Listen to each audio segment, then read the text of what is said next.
Thanks for taking the time to download the Inside the Jungle podcast. To send along your feedback about this show, send your emails to insidethejungle@spnt.tv. Coming up on the Wednesday Night Roundtable, the annual NFL meeting is taking place out west. We'll talk about what all went down this week. The NFL voted to lift the blackout policy for local TV markets. Find out why Mike Brown was the only owner of the 32 to vote no against that policy.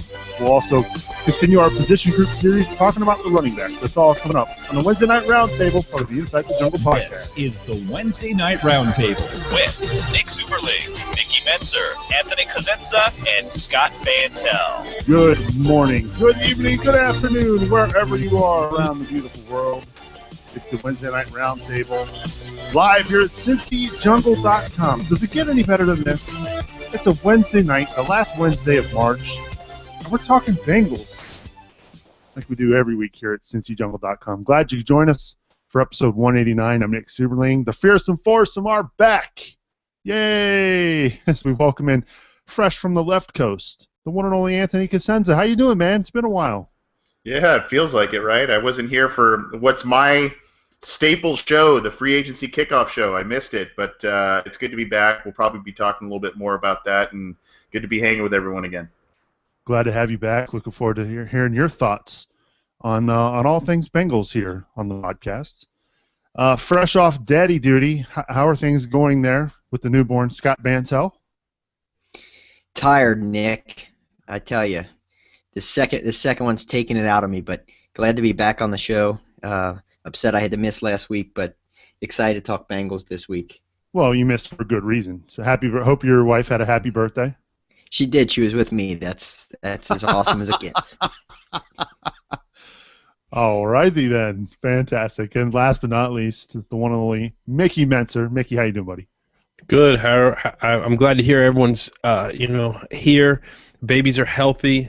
Anthony, I'm sure the weather's still just fine. So it's good to have everyone back on the show, Nick. We kind of had a head-to-head matchup last week. Yeah, we held it down. I thought we did all right. It was like old times. Just like old times. I was waiting for Tim to call in. Well, he's a little preoccupied with UK right now, Mickey. I believe it. Yeah, obviously. Let's get things started. We'll talk about some of the latest NFL news that came out this week. We'll start off with I guess some of the new rules. One of the main talking points I saw today, guys, was the new medical timeout rule, which I don't know. I always thought that they took timeouts when players were already injured, but I guess now they can actually call these timeouts from the sideline with medical trainers if something doesn't look right in regards to concussions. I'll start off with you, Mickey. I don't know how much of that you got to see today or how much you had to digest of it, but what are your thoughts on adding this new medical timeout? I think that this is going to be, a fine rule. I think implemented correctly, it's not really going to affect what we see. It's just a safety thing for players. There's a few rules that were pushed through that were all about safety, so it's not really going to affect the game. So I'm for it, I guess, if I have a vote. Now let's play devil's advocate. Now a lot of this has to do with Julian Edelman and what happened in the Super Bowl. He got hit pretty hard and he looked concussed, but there was no really protocol or nothing put in place to actually go check him. Now we all watching the game thought, wow, he was woozy, he shouldn't be on the field, but the NFL allowed it to happen. So let me ask you this question, AC. I'm going to play devil's advocate for you. If you're a team out of timeouts in the final 2 minutes, and you have a player that could be a pretty good actor and might look concussed, could you get away with faking a concussion? Yeah, and it could also work the other way, too. If a team is running a hurry-up style offense and really torching a defense, that's been something, a defender kind of faking an injury to slow up an offensive system that's going no huddle. That's been something that teams are doing against Sam Wyche and the Bengals, if you remember that. So, it kind of works both ways there, and that could happen. All in all, I think this rule is just about the league playing CYA, cover your you-know-what, and there's been a lot of lawsuits, a lot of different talk about concussions and injuries and life after football for a lot of these veterans, and I think this is just another procedure they're trying to implement to really be safe as a league and really avoid some of these lawsuits and other things that have come their way. But there's always going to be workarounds. Teams get sneaky, teams get clever, and so do players, and that's probably just going to happen until they completely work out the kinks of these new rules. What are the odds, Scott, that the Patriots get caught first faking a concussion? Yeah. They probably would be high on the list. That, or if Marv Levy comes back with the Buffalo Bills, they'd probably fake a few, I bet. Your thoughts on the rule? I mean, I can see why they're implementing this. As Anthony said, they want to make sure they look that they look like they're out in front on this. It's taken them a lot longer than it probably should have, but I mean, I guess it's good that they're trying something. Yeah, I mean, here's my thoughts on it. That I'm all for anything that has to do with safety, and like Mickey said, if implemented right, I think it's a great rule. But I do have some concerns about slowing down the play. I think the last few years play's gotten slower as is. So it concerns me having one more thing that may slow down play. And as an attorney, I understand what the NFL is doing as far as from a liability standpoint. They're trying to cut down on lawsuits. But from the other standpoint, as an attorney, I also realize that these guys are playing a violent sport. At some point in time, you agree to the risks of the sport you're playing. So at some point in time, these guys have to sign. These guys are signing off and saying, "Look, I'm playing a violent sport. I agree to, there may be injuries." So, it's a fine line. I think the new rule is fine, but I think they're getting close to I think they're getting close to going a little bit too, overboard. So like flag football? Maybe not. Yeah, I mean, all these guys are aware of the injury risk that they have when playing the game, and if you ask all the guys, they want to come back in. It may not be the best idea for their health, but at some point in time, they also sign off on that and say, "Look, I'm saying I want to go back in, therefore I'm releasing you of your liability because I'm saying I want to go back in." Well, we'll see. I mean, again, this is the first time these rules have been put in place. Obviously, they're going to be doing a lot of testing of this, and they may have to make some changes on the fly maybe next year with in regards to this rule. But we'll see. Again, I guess it's a good thing that the NFL and the teams are being precautious and being more lenient towards player safety. Now, another rule change that came out of the annual meetings this week was the lifting of the NFL blackout policy, which is it's a pretty big deal if you think about it. This is something that's been in place since the 70s, and this is basically to protect the NFL and owners from basically selling tickets. They want people down at the stadium. They want people spending the money on tickets, buying food, buying beers, etc. Now, the blackout policy doesn't really affect you a whole lot, Mickey, because you have been a season ticket holder. So you've been going to Bengals games very consistent over the last 6-7 years as a season ticket holder. But in the sense that they finally lifted the rule, that was pretty significant. Yeah, it's interesting that the NFL did it. I'd love to I'd love to be a fly on the wall and hear the motivation behind why they lifted it. Was this hey, let's win one for the fans, but still, I'd like to see how it's implemented, because I just can't imagine that the NFL is going to be okay with half-empty stadiums. Not that I think it's going to come to that, in all the markets, but some it may. I'm surprised they passed it. I think it was the right move, but it affects a lot of people locally. Probably not too many out-of-towners, right? I mean, like, Anthony would still have to pay regardless, and that nothing would really be blacked out for him. So it just helps your local market to stay home, I guess. I don't know. I don't see the motivation why it would pass by such a large margin. Well, if you're a Bengals fan in Dayton, in Columbus, I guess Columbus is actually outside of the blackout market, but I think Louisville might fall in there, maybe Lexington. Now you won't have a problem of finding Bengals games on TV if they don't sell it. Now, let's be honest, the Bengals have a sellout streak of 19 straight games. But they are one of those teams on that periphery each and every week of reaching that threshold. Now, a year ago, they decided to make it so that if you decided to get to 85% capacity, that's your sellout rate, then they can lift the blackout at that point. But I'm just thinking of teams like Oakland, teams like Tampa Bay. Who else am I missing, Anthony? I know a lot of teams out there that they're historically on that. They're on that brink of being sold out versus not, and I don't know if this is good or bad for those franchises. Yeah, Jacksonville is one of them. I think that's in there too. And really, I mean, there are kind of the usual suspects that seem to be going through every time they have a home game. There's the blackout issue that looms large there. Bengals kind of being one of them, even though they have sold out games. It feels like every time there's a home game, one of the boys at Cincy Jungle is writing a piece about how the blackout, and it gets a little old. And I'm kind of with Mickey. I'm a little confused as to how and why this passed. I'm happy it did for the fans because I think people are kind of being a little unfairly punished because of that. But there are still some teams that don't. Like the Green Bay Packers a couple of years ago, I remember in their playoff game, they had trouble selling out that game, if I remember correctly, the same time the Bengals did. So there are still some powerhouse teams out there that have trouble doing this. Maybe it's a weather issue. Maybe it's just the at-home experience that people love. Or your team stinks. Right. But people are still going to find a way to watch the product. They're still going to find a way to see the teams that they want to see and still pay the NFL the money that they want to receive for it. So I'm kind of a little confused about it. I'm trying to still wrap my head around the whole thing, but it is kind of an interesting piece of news. Well, it's good PR.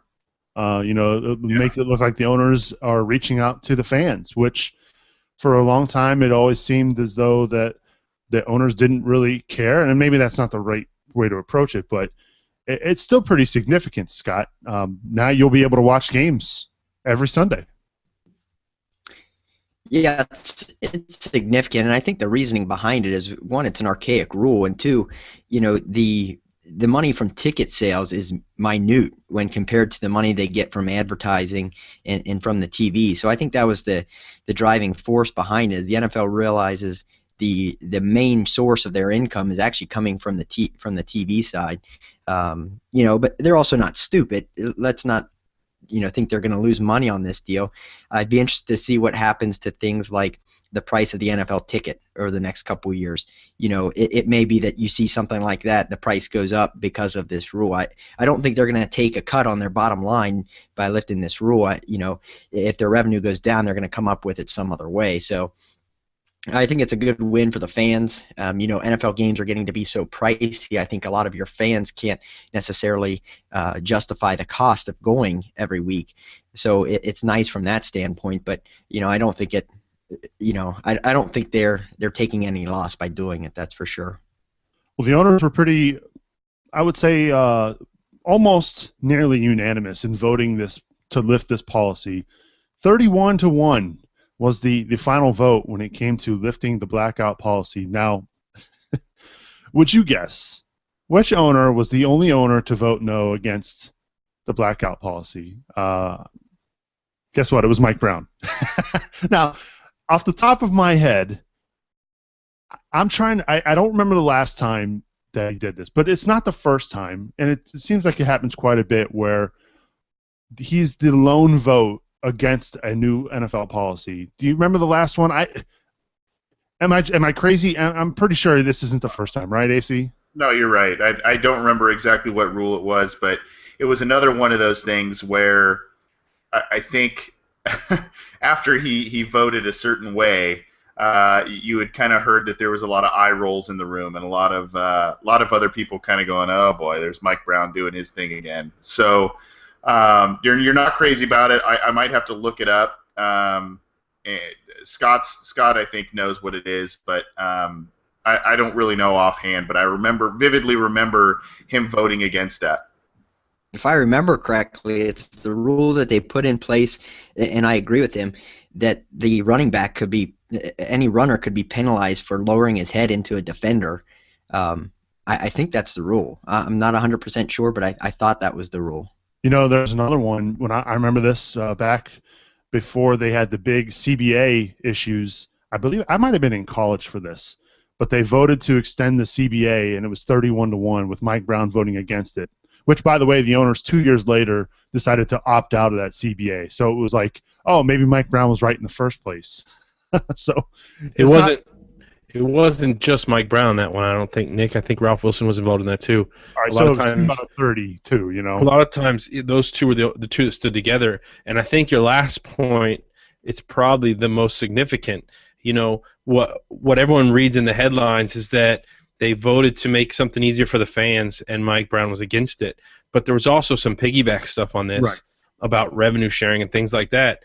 And like you said, this may be one of those things where owners voted hastily. You know, they were so. You know, these things happen just like lobbying in in Congress. And Mike Brown, he's not an idiot. Fiscally, he's a pretty responsible guy, and he either wants to, slow it down, or let's separate these things, or let's take a closer look. And he's not always wrong. We love to bash him, but a lot of times his points make sense. So, I get the headline. I get what gets people to click through and gets fans to, bash him on Facebook. But I would love to read the rest of it and understand, the whole, vote, what all was all encompassing in that, because I bet there's more to it than just the headline we read. Yeah, I have the quote from Mike Brown here, and I don't want it to appear as if I'm bashing him. It's just repeatedly, it looks like our owner, he's a lone wolf. You know what I mean? Because he's the only one voting against this. Now, I'll read the quote from Mike Brown regarding the blackout policy vote. He says, "I didn't vote against lifting the blackout as much as I voted against. They tied it to a requirement that teams that are low revenue teams, like the Bengals, teams that aren't selling out, have to pay a higher visiting team share. I find that discriminatory. I object to it. I think all teams should pay the same visiting share. I asked if that could be separated out. There didn't seem to be any interest in separating it out. It was joined in the resolution on the blackout together with lifting the blackout rule. So just to be consistent with what I said, I voted against it on principle. If it had just been the blackout rule standing alone, I would have voted to terminate the blackout, but it wasn't." So, in other words, what this means is, say the Bengals sell out only 80% of their stadium seats, right? I believe, if I'm not mistaken, that means the team share they still get is 85%. So even though they've sold a lower amount of seats, they have to pay that team share even higher than what they've sold. Does that make sense? It's very tricky, and it's hard to understand. I know we have a post on it on CincyJungle.com, and I'll include the link to that in our show notes. But I see where he's coming from, and I totally get it. He's voting against it on principle. I guess the issue I have is that it's always him being that lone wolf, and it looks if you're just looking at it from a wide angle that Mike Brown doesn't get it, or he's not following along and not part of the power owners in the NFL or whatever. I agree with why he voted against it. It just, again, it's how you look at it. So that's that. That's the latest that came out from as far as the rules go out in the annual meetings. Now, at this week's Coaches Breakfast, AFC North Breakfast, Marvin Lewis had some interesting comments regarding one of our favorite players, Jermaine Gresham. And Scott, it sounds like he's open to having Gresham back in the fold. The pack being the pun, because it's been revealed that he has back surgery on a herniated disc. So, when you hear this news about Jermaine Gresham, your thoughts are? No. Okay. Do you want to?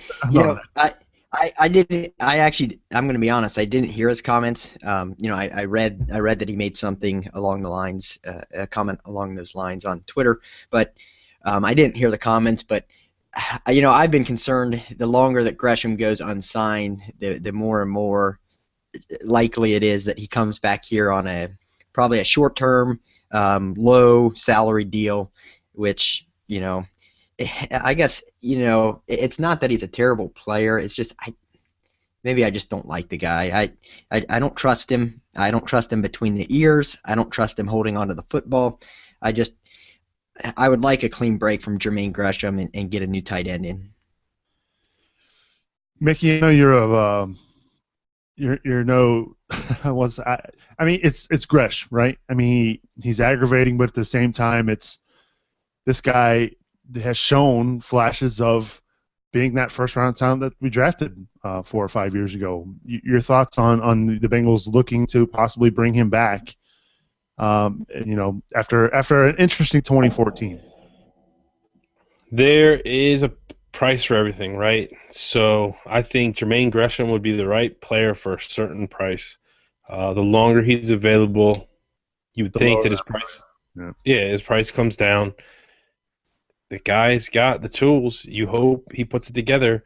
We talked about when he was leaving, and it might have been Scott who said it. I can't remember exactly. So if it wasn't, I apologize.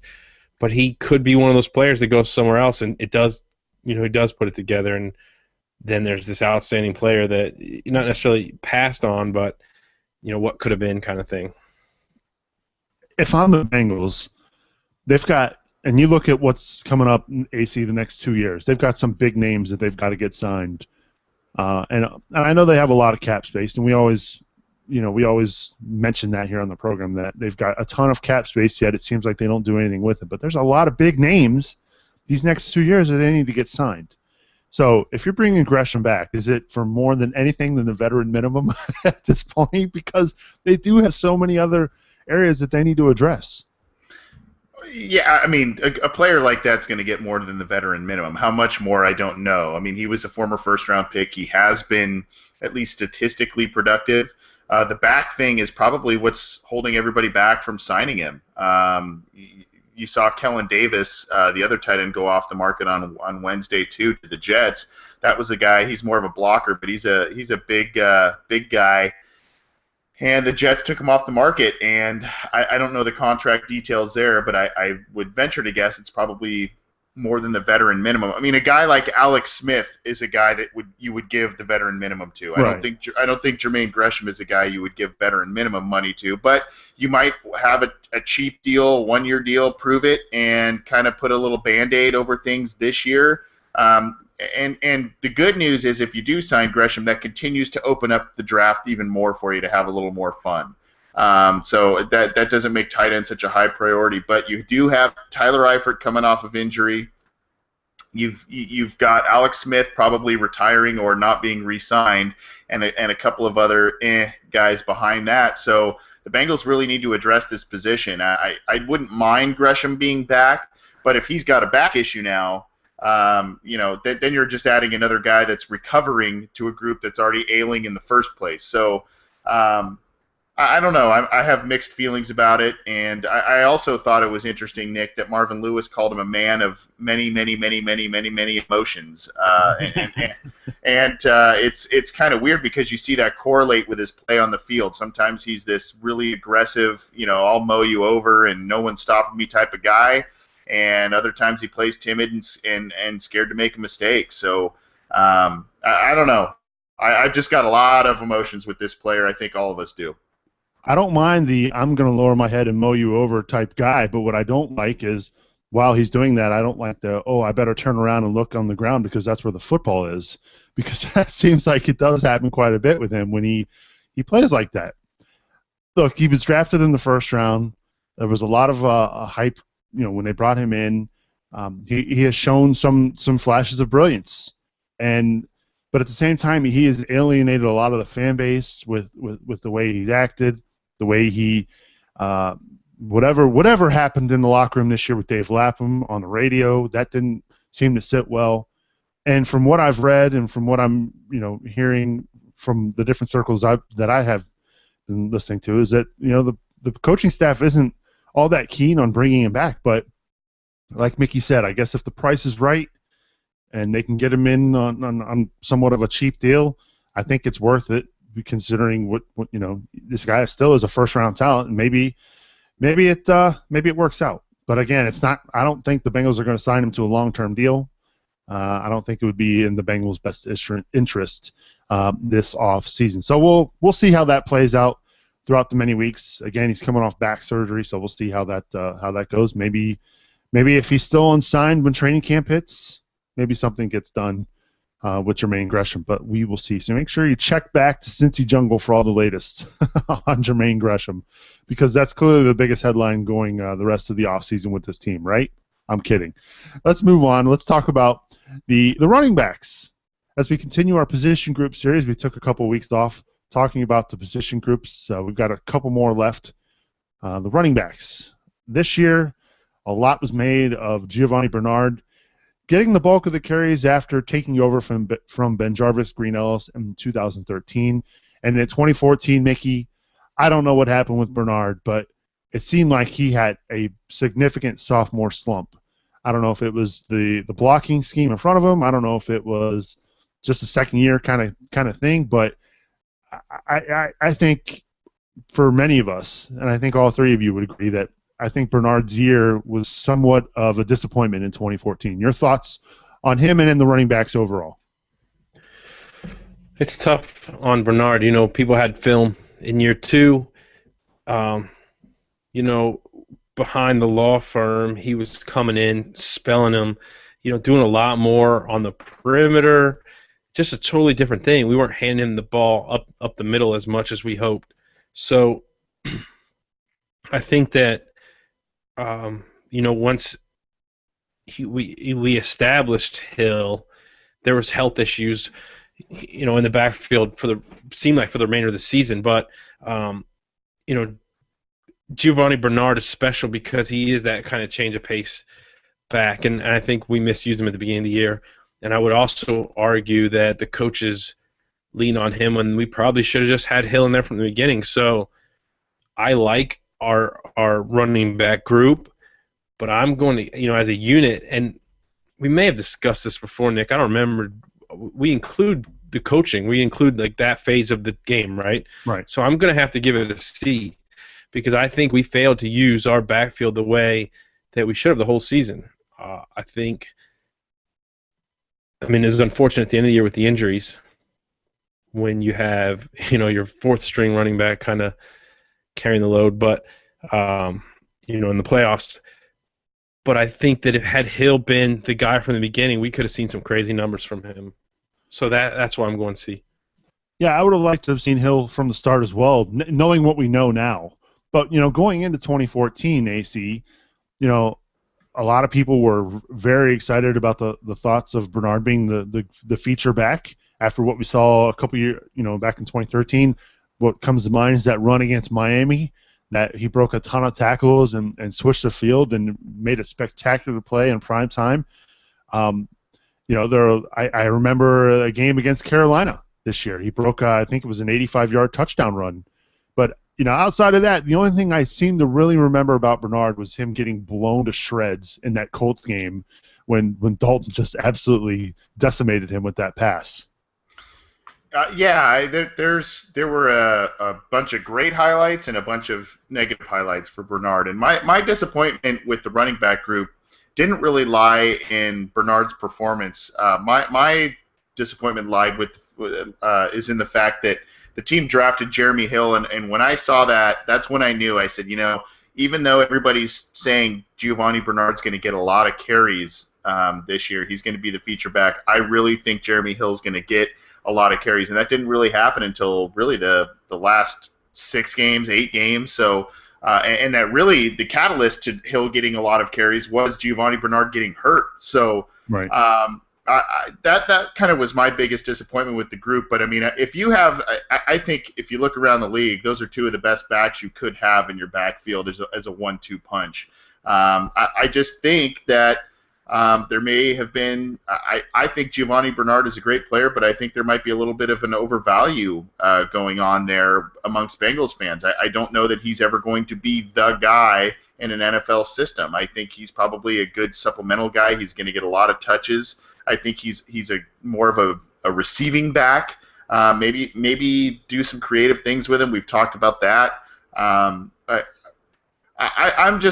pleased with the direction that they're heading. I think that they realized about mid-season that, hey, we got to switch this up a little bit here. I think we've got a really good workhorse in Jeremy Hill. He's built for this division. Let's use him. Let's give him about 20 carries and give Giovanni Bernard about 15 touches a game between catches and carries. And you saw it. They really rode it towards the end of the season when injuries hit the rest of the team. Scott, how much do you think that had to do with the fact that they changed offensive coordinators? You know, Gruden didn't really feature a lead blocker in his offense. You know, the game relied more on the passing game, and then they used the passing game to set up the run game, whereas it seemed like with Hugh Jackson, you know, they wanted to tote that rock a lot more and ground and pound it, which, you know, that doesn't really suit Bernard. Although, you know, the coaching staff and Giovanni says that he could carry the rock 30 times. I just don't see it.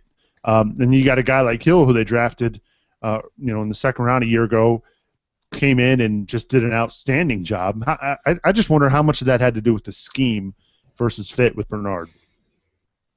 It's interesting thought. I hadn't thought of it that way because the way I looked at it was I thought he would do better in Hugh Jackson's system because it would be more of a run-geared system. So, you know, but I hadn't thought of it from the aspect of Gruden passing more to set up the run. So, in theory, you'd have maybe a little more space for a guy like Bernard.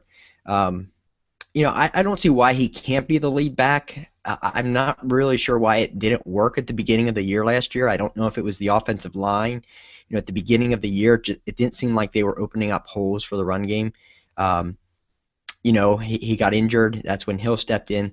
But I agree with Mickey. I'd probably give him a C+ from a standpoint of I still don't think they use him correctly. I look at Giovanni Bernard, and I see Darren Sproles. I mean, the two players are so similar. He's like a slightly bigger version of Darren Sproles. And I think the Bengals need to study the way the Saints use Sproles, and they should be using Bernard very similar. You know, he get maybe 5 to 10 carries a game, but bring him out of the backfield. You know, more swing passes, more opportunities in the slot. Just get him the ball more in space. You know, I think that's where his value to this team is. A lot of people, and I guess we could probably lump this into another episode down the road, and a lot of people want to see Bernard playing special teams, Mickey. You know, we've talked about this a couple times here on the podcast. You know, as much as we love Adam Jones doing our kick returns and punt returns, he's also a feature and an important part of the defense. Whereas now, I'm not saying Bernard's not an important part of the offense, but he has somebody that can spell him with Hill. Do you want to see Bernard playing more special teams? I wouldn't mind seeing Bernard return kicks. I still think, you know, Jones should return punts, and I think we have young corners that should be playing. So, you know, yeah, I definitely do. I understand protecting some players from injury, you know, avoiding unnecessary things like that, but you're also playing to win, and if he's your best option at kick returner, then he's your kick returner. That's kind of what I think. Yeah, I'm with you 100%. You know, you put the best players in the best spots. I think we all know how I felt about Brandon Tate. So I'm glad the Bengals finally opened their eyes last year and decided to let Jones do a lot more of the returns. Another guy that is a free agent right now, Cedric Pearman, special teams ace, AC. You know, it's hard because when it comes to special teams, I mean, there's no stats that really can back up how important a guy is to your special teams. But Pearman's your personal protector for Kevin Huber. You know, he does a lot of things on kickoff coverage, kick return. It's something that's so undervalued, and yet it seems like these type of guys don't get the just rewards that they deserve contractually. Do you know what I mean? It's, you know, I keep hearing that Pearman's going to get the veteran minimum, but he's really is important, but there's just no stats to really back that up. Right, and he's not going to. He's probably not going to ever crack the lineup ahead of Bernard or Hill. I mean, that's just how it is, and maybe even Rex Burkhead. I mean, Rex Burkhead started to emerge at the end of the year as well. Showed he could catch the ball and run the ball pretty well. So, I mean, that's going to be a tough guy to beat out. But you just, you want a guy like Pearman on your team. He does the dirty work. He does whatever the coaches ask for of him. I think he's also, if I'm not mistaken, one of, if not the team's chaplain. He leads, I think, the Bible studies and all that kind of stuff with some of those players, and you saw him kind of take that mantle from Reggie Kelly, another guy that was really well respected because he did some of those same things. Now, some people may kind of say, it's not really my thing, I don't agree with that. That's fine, but at the same time, players in that locker room respond to that, and they do gravitate to people like that. So from a lot of different respects, doing the kind of the dirty work, doing the things behind the scenes, being a cheap talented player, and being a good locker room guy, I think there's a lot to like there, but for some reason they haven't got it done. I don't know if there's some other interest out there. Seems like Mike Zimmer's been kind of clawing away at some of the Bengal free agents out there. Maybe he's kind of talking to him a little bit, but I would not mind seeing him back. It kind of, on the other hand, it kind of stinks to say, but you could also find probably a similar player to Pearman somewhat late in the draft, undrafted free agent, something like that. But you know what you have in him, and it'd be great to have him back. One little point, just to what Mickey and you were talking about with Giovanni Bernard playing special teams, I agree with that. I think I've said on this show a number of times, I think in the NFL you got to get the best players on the field, and no matter where, given their skill set, you want to get your best players on the field, and I think Giovanni Bernard returning kicks or something like that could provide some exciting factors to the team as well. Yeah, and it sounds like, from what I'm reading and what Marvin has said this week about Pearman, and he's also come out and talked a lot about Rex Burkhead and how much he expects more from him here in 2015. I'm just wondering if they don't sign Pearman, if maybe they're thinking, well, let's move Burkhead up one more spot on that depth chart. He'll be our third string running back, and could he play that role of Cedric Pearman on special teams? I guess we'll find out. Maybe that's a route they take, and then maybe there's a running back that they draft late in the draft, or maybe a college free agent that they can get. I know, there are some options.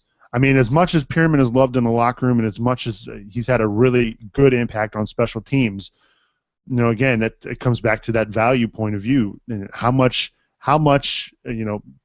can they find that replacement for those spots? We'll see.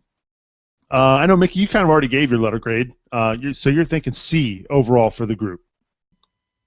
Yeah, I think just with the misuse, I mean, I love the players. I love the personnel. I just think they were used wrong. Yeah. Scott, how about you? Similar. I go with a C+. Similar reasons for Mickey. It's tough to give a C+ to a team that ended up 6th in the rushing attack, but I don't think they were used correctly all year long. If they would have been used correctly, I think you're looking at a top 1 or 2 run offense. So far 2 C's. How about you? A C. I can't even believe what I'm hearing here. I'm going to go A. Your top 2 backs had, I think it was 2,400 yards total from scrimmage and 16 total touchdowns. You had Rex Burkhead step in and do some things in that final playoff game and late in the season. A lot of offensive weapons were injured, and still the running backs were able to make some hay and get a lot of yards. Jeremy Hill was a godsend as a rookie, so I'm going A. So we've got an A and a C, 2 C's, and I'm gonna level it off a little bit. I'm gonna go B+, and the reason I'm going B+ is because this really could have been an A, but it seemed like it took too long, and it took an injury for them to realize that Hill is the real deal. And I just wonder where this offense would have been had Hill been the starter from day one. I mean, hindsight's 20/20, and so we know what we have in Hill now, but it took way too long for them to figure it out, and that's why I'm going to give them a little knock on my grade. I agree, though. When you look at the statistics, they had a great year, but again, I want to see more from Jeremy Hill. And, to be honest, I want to see more from Bernard, and hopefully we'll see more from him in special teams here in 2015. We shall see. I'd love to hear your thoughts, though. Give us your letter grades for the running backs group. You can always email me, InsideTheJungle@spnt.tv. Follow me on Twitter and send me your tweets as well, at Nick Superling. We'll open up the phone lines, 404-946-3397 is the number to call if you want to get in touch. A couple other things to hit on before we move on. The Bengals received 2 compensatory picks, a 3rd and a 4th rounder for Michael Johnson and Anthony Collins, which is ironic because Michael Johnson is again a Bengal. That's some good news, right? So the Bengals getting a couple extra draft picks here in 2015. The other news, I know Anthony's a little bummed about this because he was such a big fan of Taylor Mays. And I feel like we never really got to see the full potential of Taylor Mays here in Cincinnati. Taylor Mays is now a Viking. He is signed with Mike Zimmer and the Vikes, and it sounds like Terrence Newman is also heading back up to join Mike Zimmer as well there in Minnesota. So congrats to those two. And I know you were a big fan of Taylor AC. You're kind of bummed to see him go? I was a big fan of who he was in college. I was a big fan of the potential he had. I am bummed to see him go because it feels like nothing really went his way. I mean, he wasn't really a safety, he wasn't really a linebacker, but they found a little niche for him. It worked, and then he got hurt, and then he was hurt again this year, and it just never seemed to really work out for him here. I hope he finds some sort of niche with. I'm sure Mike Zimmer will find something for him, but I don't think he'll start there as a safety. But if he does, he might be a rotating guy. I don't know, but. The potential is off the charts. He's just never seemed to realize it. That's what I've always been a fan of. Scott, and for those, I love Scott. When we record this show, we have a little chat room inside our hangout, and Scott just brought the zinger of the night. Fill him in, Scott, because I that is brilliant. I was just wondering how long it's going to be till Anthony's boy Mays takes someone on the Vikings defense out. Remember, what was that, two preseasons ago? I think he took out Maluga. He took out someone else. And he was like a one-man wrecking crew of his own team in the preseason. I do remember that, and it was quite funny. But well done, Scott. Well done. As our resident cornerback here on the panel, Mickey, Terrence Newman going to the Vikes. Is that a big loss for the Bengals? I don't know. I mean, Newman was a solid player at times, but man, he's getting up there. So I think anything that allows the Bengals to get their younger guys in the field is a win at this point. So I don't think it's a big deal. And this is why you drafted Bernard and Kirkpatrick, right? Yeah. So, we appreciate Terrence and all he did. What's up? Oh, I thought nothing. I totally heard you wrong. I thought you said Bernard, and I'm like, I don't remember that corner. Did I say Bernard? That's what I heard. You probably said Denard, but Denard. Yeah. Oh man, I'm exhausted. Yeah. But look, Terrence Newman, he came in. He was a pretty big impact for this defense. And so congrats to him on heading up to Minnesota. I don't know if that is a done deal, but it sounds like it's a pretty close to done deal for Terrence Newman. So thank you both to Taylor Mays and Terrence Newman. We wish you well up in Minnesota. Let's go to the jungle line. Area code 513. Hi, who's this? Greg from Cincinnati. How you doing, bud? Greg from Cincinnati. He's a super fan, folks. What's up, man? Nothing much. Well, as you probably know on Twitter yesterday, I was a little panicky and stuff because I heard Paul Dana Jr. on some radio. He was joking with two guys about the Bengals possibly moving to L.A. And it kind of, you got to think about it. You figure with the Bengals had bad attendance last couple of years, why is it they never really had to consider for L.A.? But look, I pray that never happens and stuff. But you always kind of get curious why the Bengals never were considered moving and stuff. Why is it the Bengals are a secure team where they're at right now, the city of Cincinnati, in your opinion? Well, it's a secure deal because they've got a long-term lease agreement with the county. So, they're not in any danger of, there's nothing that is going to let them move without paying a significant amount to buy out whatever that amount is. So the county's just not going to let it happen. That's why they're not talked about it. I kind of joked with Greg on Twitter yesterday regarding the Bengals moving to L.A. and I said if the L.A. area had to choose between the Bengals moving to L.A. or having no football, they'd pick no football. And I said that jokingly, of course. But yeah, they're not going to move, Greg, because they're tied into a long-term agreement with the county. and so that's why they're not mentioned. Okay. I was just curious and stuff. And like I said, the Rams, I figured so. But I guess my last question is, if you guys had to make a prediction right now, would it be the Rams, Chargers, Raiders, or will it be one or two of those three teams next year, in your opinion? Well, let's ask Anthony, who lives out there. I'm going to guess it's going to be San Diego and St. Louis moving to LA. That's my guess.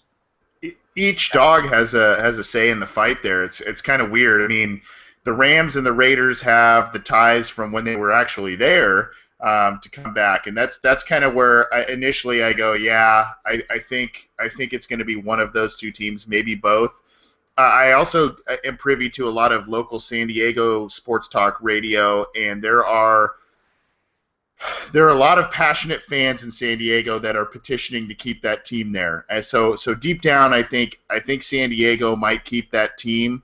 I think it's probably going to be the Rams or the Raiders. I would not be surprised to see both go, but right now I would probably say Rams or Raiders. Well, we already know that the Rams owner, Stan Kroenke, has he's building a stadium in LA. I believe. Where was the Forum at? What city is that? Inglewood. He's got plans to build a stadium in Inglewood. Yeah. So, and the Rams right now with their stadium situation, they don't have an agreement. I believe this is the last year of their stadium agreement. So that's why they're talked about moving. And we all know the situation out in Oakland. Their stadium's horrible as well. It's in the end, Greg, it all comes down to money, and that's what they're after, and so we'll see. But it won't be the Bengals, that's for sure. Okay, so thanks for talking me down and stuff. So I'm worried about absolutely nothing, right? Yes, you are. You are worried about absolutely nothing. The Bengals are not moving anytime soon. I appreciate it. Appreciate the call, Greg. All right, Who Dey? That's Greg from Cincinnati giving us a ring. If you want to get in touch, 404-946-3397 is the number to call. It wasn't that long ago, guys, that the Bengals were one of those teams talking about moving, and they were rumored to be moving to Baltimore, and then they got a swanky deal with that county and Paul Brown Stadium, Mickey, and yeah, they're not moving anytime soon. So Bengals fans, they can relax. I agree. I mean, the Hamilton County voters as a whole stepped up. They should be angry at themselves for the deal that they approved. But yeah, they did, and the Bengals aren't going anywhere. No, not anytime soon. So yeah, good stuff. Appreciate the call, Greg. If you want to get in touch again, the phone line's open. 404-946-3397 is the number to call. Should we do some shout-outs while we wait for some phone calls? I think we should. Let's do that. Shout-outs! I know, Anthony, you wanted to give a special shout-out this week. Yeah, I mean, there's a lot of people that have retweeted and all kinds of stuff, and I appreciate that.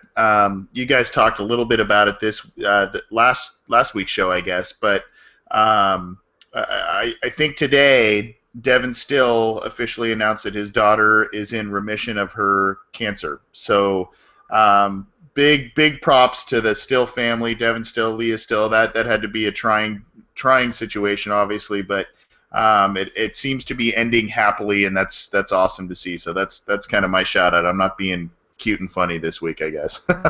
No, I mean, that's a good shout out and a solid shout out. We're glad to hear that it's officially in remission, and we're super pumped for the Still family as well. Good shout out, AC.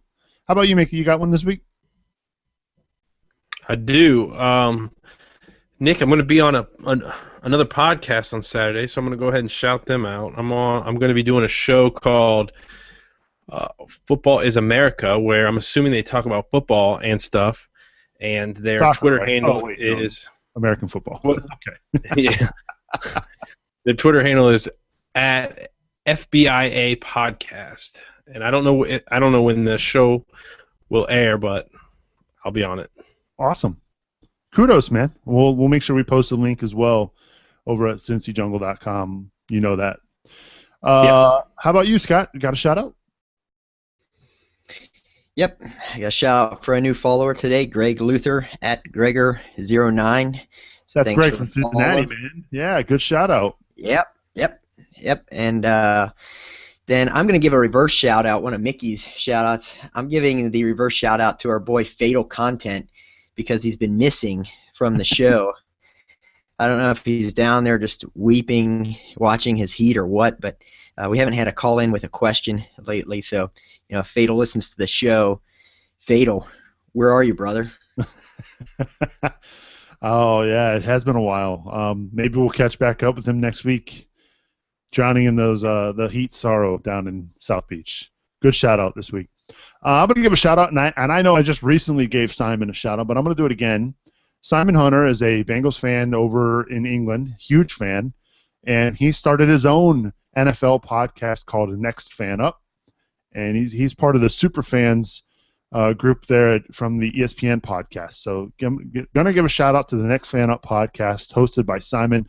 It's a podcast devoted to the AFC North, and so they cover the Bengals, they cover the Ravens, Steelers, and Browns. So kudos, Simon. Congrats on the debut and the launch of your new show. So check it out, Next Fan Up. You can find them in iTunes as well.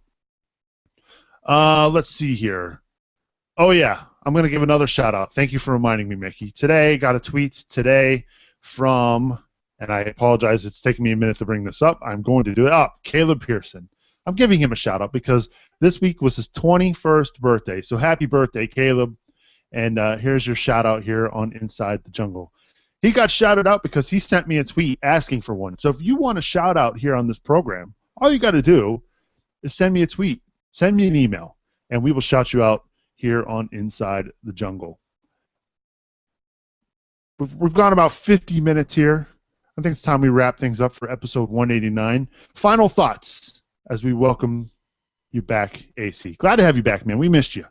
I miss you guys. It's weird. It's weird not doing this weekly. When I miss one, I get little withdrawals, but it's good to be back. And I believe you said it was Caleb celebrating number 21.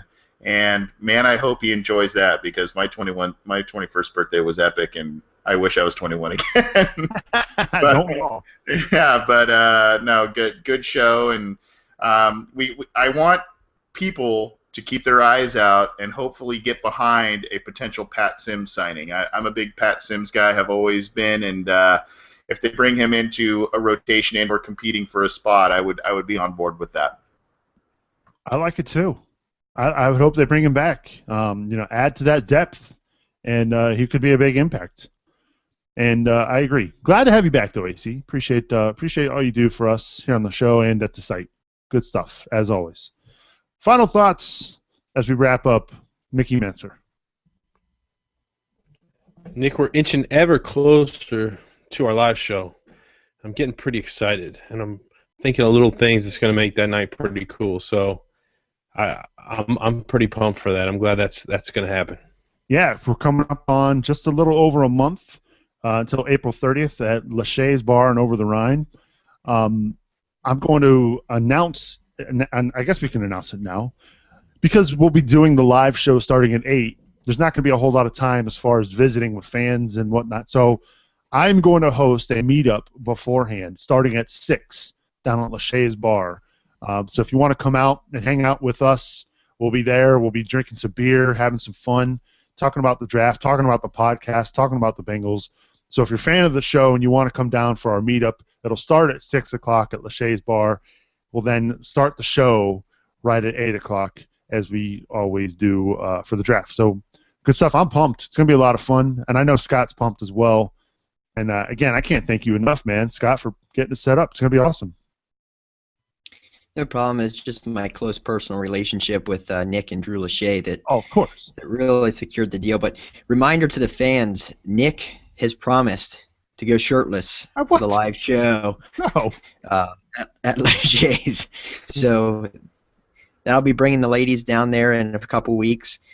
It'll be a pretty big hit. A lot of people don't know that Scott was another member of 98 Degrees, so that's how I hooked it up. Yeah. I never made any such promise about going shirtless for the live draft. So no, not happening. Maybe if we hit some kind of threshold on Patreon, like if we can get it up to $1,000 per month, I might consider it. But no, there's no might. If you get $1,000 a month, you're not wearing a shirt for a week. Yeah, $1,000 a month. We're releasing a Inside the Jungle swimsuit calendar for the fans. For all of Nick Superling. Oh my gosh. Right. No way. I don't think I could step foot in my house again if I did that. But it's going to be a fun time. I can't wait. It's going to be a blast. April 30th, the meetup will start at 6. Come down, have a beer, have some food, and then we'll start the show live at 8 o'clock. And we'll go through the end of the first round. It's going to be a lot of fun. We've got a lot of great guests lined up. So put it in your calendar, as I should say. April 30th, live at Lachey's Bar. Should be a good time, as always. My final thoughts, again, I love the fact that it's March. It's the end of March, and we're talking Bengals. And we do it every Wednesday night. It's a lot of fun, and I love doing the show. And I just sit back and I watch the chatter in the chat room, seeing the Bengals fans from around the world. We had a new visitor this week in Villa Holt Ender. He's I don't know if it's a he or she, but they're tuning in from England for the first time, so it's a lot of fun to see new faces, new people here in the chat room every Wednesday night.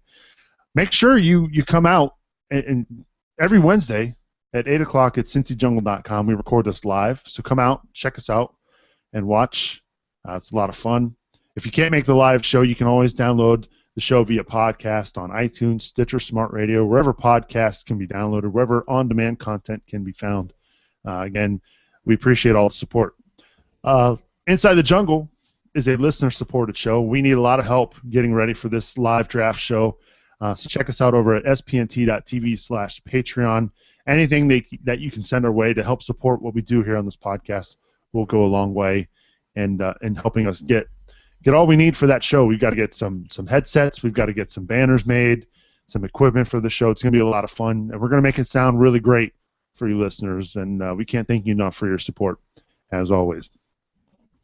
Before we get out of here, special thanks again to my associate producers, Andy Lanham, Larry Rolston, Mike Vardy, and Fadl by Ari.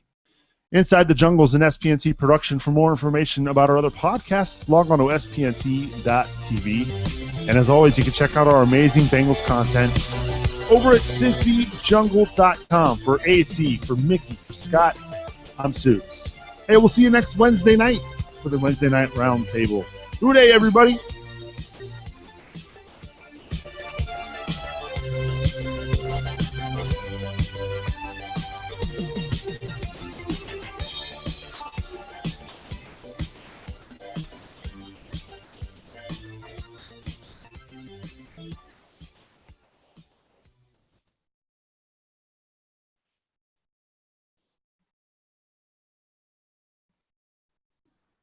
I did get that link, Dan Beck. I appreciate it. I found a company that we're going to go through that will let me do that.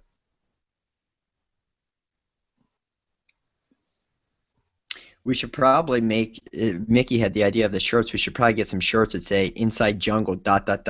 and stuff. For Greg, yeah. No, I mean just for everyone. I'm gonna rock it. And stuff, yeah. I like it. Okay.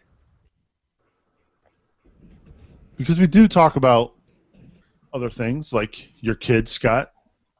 And stuff. Yeah. Anthony, did you not realize you threw an and stuff in right after that? No. Oh man, He had it. I thought you He had it in the brain. I thought you were doing it on I thought you were doing it on purpose, and then Mickey got one in there. No, I didn't do that on purpose. Greg's a super fan. That guy rules. Yeah, he's good. He calls in every week no matter what. And usually, one of the things I love about Greg, and if you're listening, Greg, you're the best, because like I'll fire up the live stream, and then at like 8:05, he's calling. It's like, okay, just give us a minute. Let's get the show going a little bit before we take some phone Dude, calls. he loves Wednesday night too. I know he does. I cannot thank him enough for his support. I love that he calls in every week. I was pretty excited to pick him up as a follower today. Yeah. You know he's going to be down at the Lachey's Bar. You know that. No You doubt. better. I'm gonna buy a beer and stuff. Hey Mickey, Do you want to go down there with me in the next couple weeks to figure out with them where we want to get things set up at? Sure. I'll have to touch base with them, maybe see, maybe in like 2 weeks or something, a couple weeks out from the draft, see where they want us to set the table up, see how much room we have. Yeah, that'd be cool. AC, Nick? Yes. I'm putting you on the spot. Uh-oh. Yes. Are you coming? Still in the works. Attempting. Oh, that's better to know. All right. Yeah. No, I was talking to the wife about. I feel like am I just a silhouette right now? What the hell is going on? This is weird. Am I? I feel like I'm just a shadow. No, I talked about it with the wife last night. We're trying to figure it out. We're throwing a shower for some good friends of ours at our house that month. That's going to be a little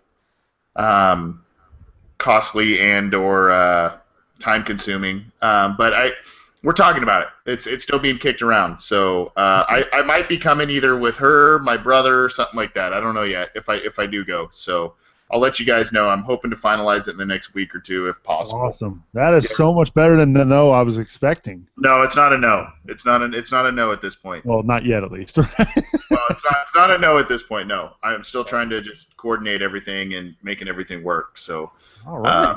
Just got a lot going on right now. So Totally understand that. Anthony, you want me to reach out to Sanchez and see if he'd pick up the tab for teaching him those throwing mechanics? That's right. Teaching him how to pitch, right? That's right. Yeah, if you want to, man, go for it. I'll bring him Send out him a for the tweet. draft party. Say, hey, coach, need you to bring him out for the draft party. I'll bring him out for the draft party. Nick, do we need anything else? You need me to touch base with them on anything else? We'll need a way to get to their, if they have some kind of network router or modem. Because otherwise, I don't know how, we can't do it over Wi-Fi. You're looking. Okay. Confused. No, I'm right. No, I'm writing it down. What are you thinking about, Mickey? We could do it over Wi-Fi. Why couldn't we? It's not going to be great. I mean, it's going to be a 4-hour live stream with video. Sure, but it depends on your Wi-Fi. If they have Optics, we got no problem. See, I don't know. See, you're probably thinking more like a cable connection, Right. but in Cincinnati we got fiber, and I bet they're on fiber. And if they have fiber, we're fine. Wi-Fi, because your wireless router's faster than your cable. Right. So we'd be limited by our network card, which is fine. Okay. I'm nerding up right now, but if they have fiber, then yeah, we're fine. See, the thing is, if I'm anticipating bringing down this.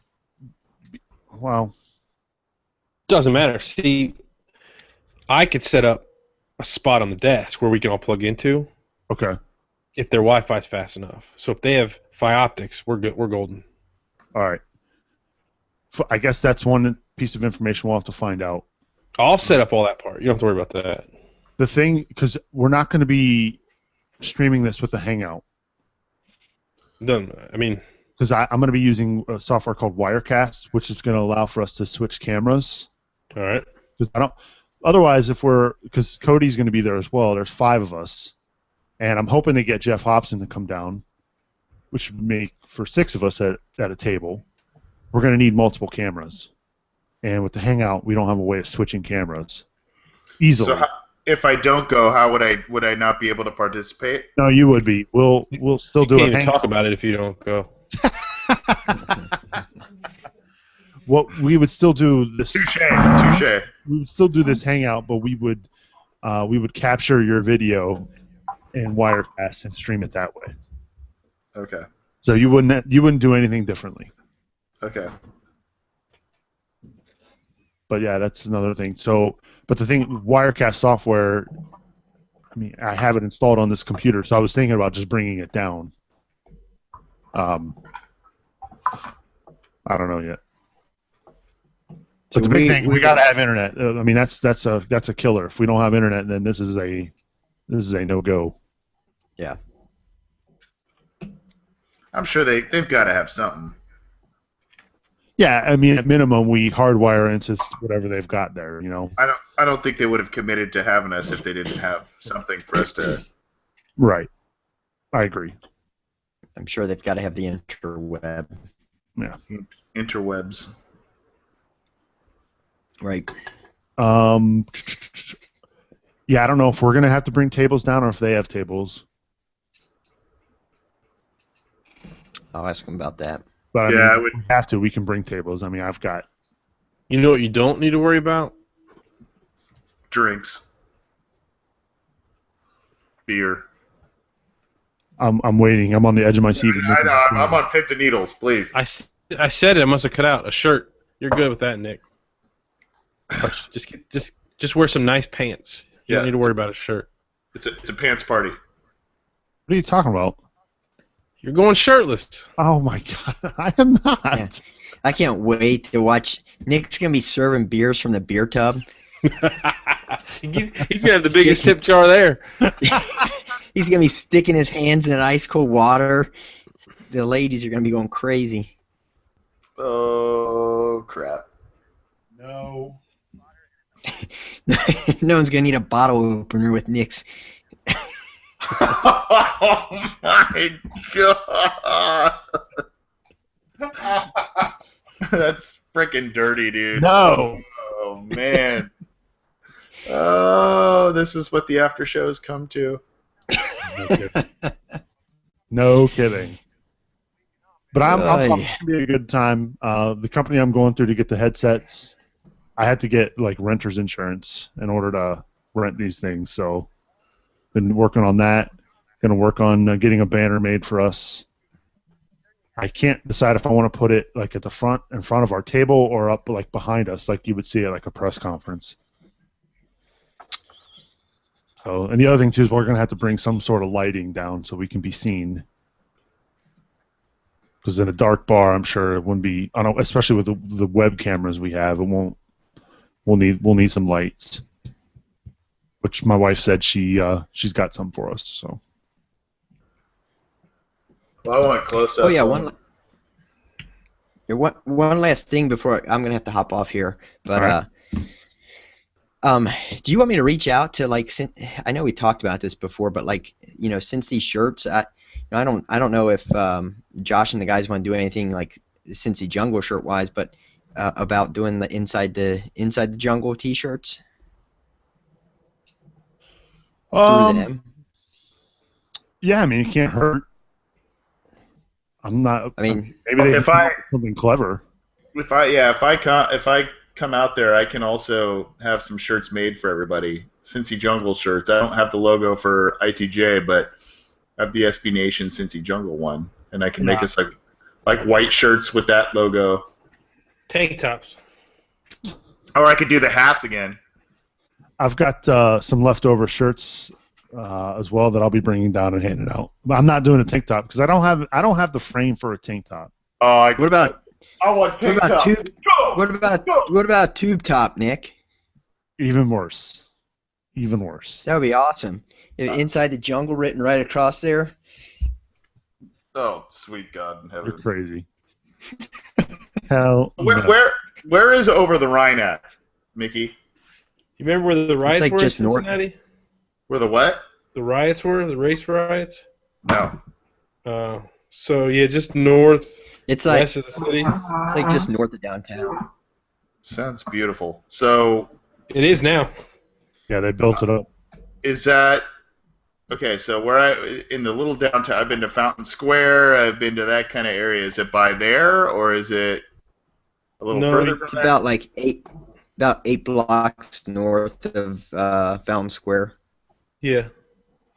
Okay. But they've done it up, and like that's like the cool area now. And there's a lot of cool bars there. They just got all the crappiness out of there. There is, yeah. Yeah. That sounds like a Yep. couple of cities in LA that they did that with out here. Like Long Beach, downtown Long Beach, they did that. Yeah. Did that out here. Like did the high-rise apartments and all that stuff? Did they do that stuff? it's not high rise, but they did renovate all the buildings and like so the first floors are like hip restaurants and bars, and then Right, and expensive. then there's like apartments or condos above them or something. Yeah, Yep. they did a lot of that crap out here too. It's rad if they do it right. It's rad. It's pretty cool. You go there, Scott, right? Yeah, there's a lot of. They opened up a couple of micro brews around there as well. Some Oh, bourbon love it. bars. So Is that where Lachey's is? there's a lot going on down there now. It's pretty cool. Is that where Lachey's is? And over the Rhine, yeah. Okay. Yeah, it's like right in the middle of it. Yeah, Okay. Very cool. so it's pretty awesome. So it's relatively close to All Fountain right, boys, Square. I gotta. Scott's on a massive I delay mean- for some reason. Bye, Scott. Oh, sorry. It's all good. Well, all right, boys, I gotta head out. I'll talk to you later. Bye, All right. Scott. See ya. I'm gonna bounce too, fellas. Good show. Good show, Mick. We'll see you next week. All right, man. Later. Later.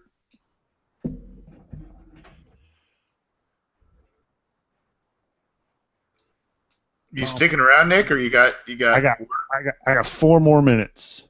Okay. So is over the Rhine? It is proximity close to Compare Fountain- it. It's like it's Fountain. It's part of. close to Fountain Square, or no? I mean, it relatively wise, sure. It's all within downtown Cincinnati. It's probably a good like 8 blocks away.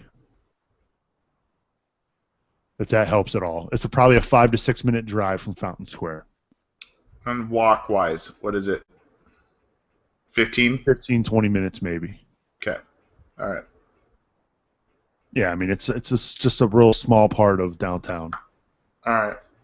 Yeah.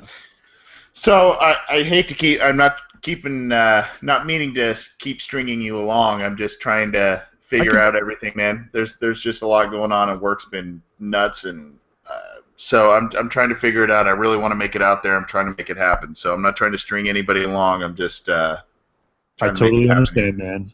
I hope that we can. I hope that we can have you out there.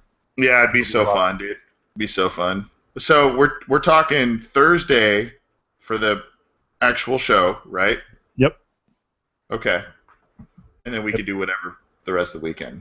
Yeah. Yeah. Okay. Yeah, I'll probably stay down Friday night. I might have to come back on Saturday because my kids will have they'll have soccer. Okay.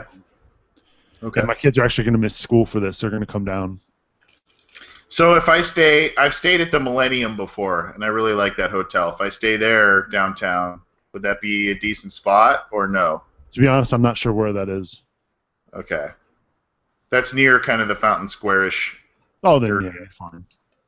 You'll be closer than I will be. I think there's a Millennium and maybe, I don't remember if there's an Omni or what it is there. Marriott maybe? I don't know. But we stayed at the Millennium, and that was a good experience. So Cool. That's what I'm familiar with. If I stayed out there, I'd probably do it again. But Yeah, all if right, you dude. stay anywhere downtown, you'll be close. You'll be closer than the 3 of us. So Yeah, I'll keep in touch with you. I've had a couple crazy weeks. I didn't mean to go dark on you, but I'll keep in touch with you, and if I can make it happen, I'll do it. all right. We'll All see right, you man. next Wednesday, man. All right, see you, buddy. Thanks everybody for tuning in. Thanks for downloading the show. We'll see you all next Wednesday. Hoo day.